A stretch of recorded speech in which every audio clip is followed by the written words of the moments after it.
सी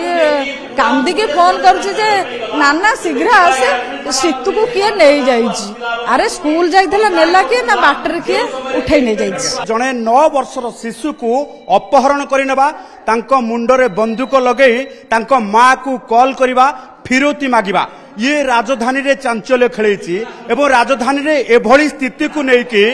लोके प्रथम थर पाई आमे दीर्घ 3 घंटा काल ए गाँव रे अच्छु एवं सेंसिटिव दृष्टि आमे तांको परिवार लोकों रिक्वेस्ट क्रमे ए खबर एइथिपाई प्रसारण कलुनु जे अपहरणकारी कब्जा रे से 9 वर्षर शिशु थिला एवं बारंबार धमक आसुथिला जदि काहाकू खबर दिया जाए तेबे एठी मुंड गड़ी जिवो एबे भी तांको मां जेहेतु तांको पुओ को पाई नाहंती तेणु तथापि मध्य विश्वास करि पाना दे किंतु पुलिस पक्षरु जा सूचना दिया जायछि जे शिशुटी मिलिछि एवं अपहरणकारी को गिरफ्त करा जायछि तांको बापा को एयरफील्ड थाना पुलिस नेकी जायछि एवं अपहरणकारी को चिन्हट करिबा पाई वर्तमान गोटे पटे पुलिस टीम लागी पड़ी आमे तांको ये कथा जानिबा परे संपर्क माने आसी पहुंची छंती तांको संपर्क जनक ठारू आमे खबर जानि जो घटना जानिबा जे केते जो भयंकर थिला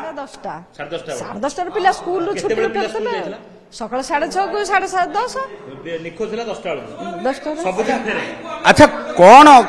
संदेह करथुला मो कहि परिबिनी मो ता माउसी जमी बाड़ी के जमी टंका की बिका हेतला सेता कि जानि निज लोक वाला करथे का बाबू जे जानि छथि जो मो कहि परिबिनी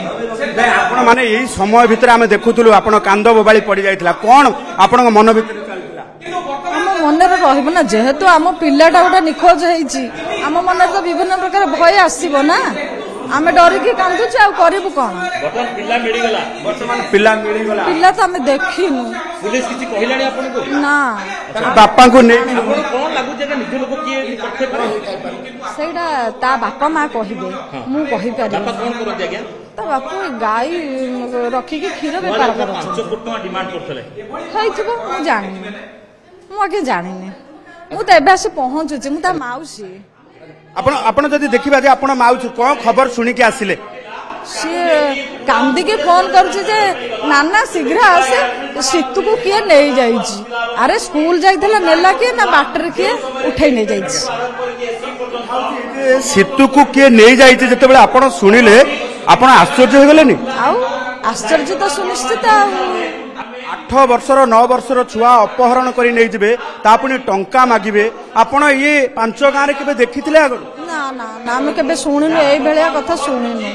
एमिति काहे के घटना एमिति घटुसी वर्तमान समाज ये मेन हला ए माने पूरा निरीह लोक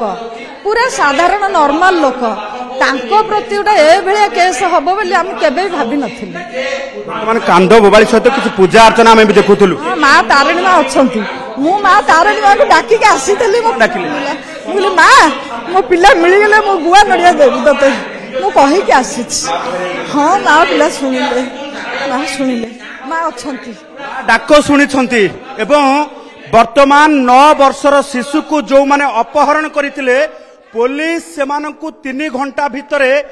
धरिची अपहरणकारी ठारू शिशु को उद्धार करिछि बोले कि पुलिस पक्षरु सूचना आसुची तबे एभली स्थिति रे जेतेबेले मां होंतु माउसी होंतु ए पर्यंत तांको पुओ को देखि नाहंती से भली स्थिति रे एबे भी भयभीत अवस्था रे अछंती आमे पुणी थरे नबा प्रतिक्रिया आउ जने महिला भी अछंती आमे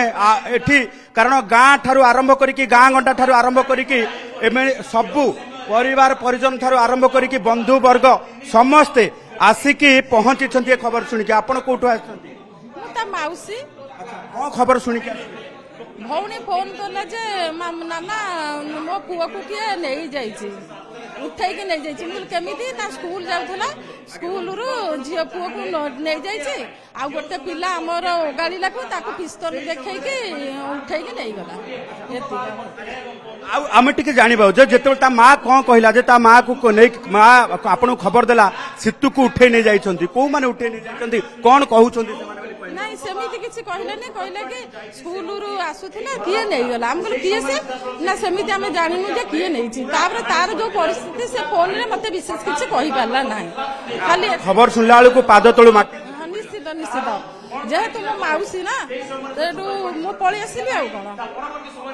ତ କାଲି ଆପଣ ଦେଖିଥିବେ ଡେଲାଙ୍ଗ ଅଞ୍ଚଳରେ ସମାନ ଧରଣର ଜଣେ ନାବାଳକ ଜଣେ ଶିଶୁକୁ ଅତି ନିର୍ମମ ଭାବେ କିଏ ହତ୍ୟା କରିଥିଲା। ଏ କଥାଟି ମଧ୍ୟ ଯେତେବେଳେ ଗଣମାଧ୍ୟମରେ ଦେଖିଥିଲେ ସେ କଥା ନ ଲିଭୁଣୁ ଆଉ ଟିକେ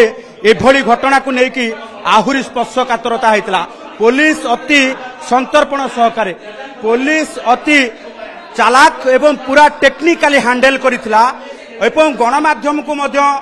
ଖବର ପ୍ରସାରଣ ନ କରିବା ପାଇଁ ରିକ୍ୱେଷ୍ଟ କରାଯାଇଥିଲା। ଦୀର୍ଘ 3 ଘଣ୍ଟା କାଳ ଆମେ ବର୍ତ୍ତମାନ ତାଙ୍କ ଘରେ ତାଙ୍କ ପରିବାର ଲୋକଙ୍କ ସହିତ ଉପସ୍ଥିତ ରହିଥିଲୁ ଏବଂ ଦାୟିତ୍ୱବାନ ଗଣମାଧ୍ୟମ ହିସାବରେ ଆମେ ଏ ଖବରଟିକୁ ସେଇଥିପାଇଁ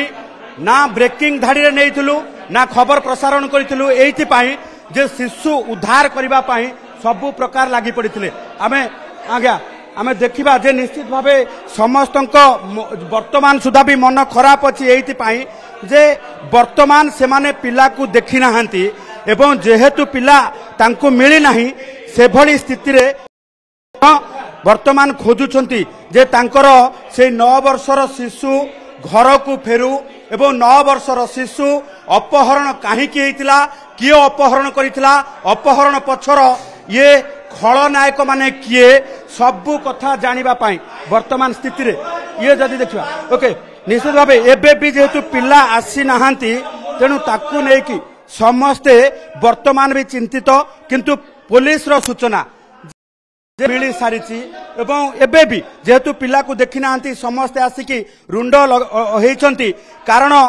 8 ବର୍ଷର ଶିଶୁକୁ ଅପହରଣ କରାଯିବ ଏବଂ ଅପହରଣ ପରେ ଟଙ୍କା ମଗାଯିବା ଇଏ ନିଶ୍ଚିତ ଭାବେ ସମସ୍ତଙ୍କୁ ଭୟଭୀତ ଏବଂ ସମସ୍ତଙ୍କୁ ବିବ୍ରତ କରିଛି। ତେଣୁ ଏଭଳି ସ୍ଥିତିରେ ସମସ୍ତେ ଆସି ପହଞ୍ଚିଛନ୍ତି। ସମସ୍ତେ ଆସି ପହଞ୍ଚିବା ସହିତ ଅପେକ୍ଷା କରିଛନ୍ତି ଯେ 8 ବର୍ଷର ଯୋଉ ରହିଛି ସିତୁ କେତେବେଳେ ଘରକୁ ଫେରିବ ଏବଂ ପୋଲିସ ଯୋଉମାନଙ୍କୁ ଧରିଛି ସେ ଅପହରଣକାରୀ ମାନେ କିଏ, ତାଙ୍କର ଉଦ୍ଦେଶ୍ୟ କ'ଣ ଥିଲା ଏବଂ ସିତୁକୁ କାହିଁକି ଅପହରଣ କରି ନିଆଯାଇଥିଲା। ଏ ଦେଖୁଥିବେ ତମାମ ଲୋକ ଆସିକି ଅପେକ୍ଷା କରିଛନ୍ତି ଏଇଥିପାଇଁ। କିଛି ସମୟ ପୂର୍ବରୁ ସମସ୍ତଙ୍କ ଆଖିରେ ଲୁହ ଥିଲା କାରଣ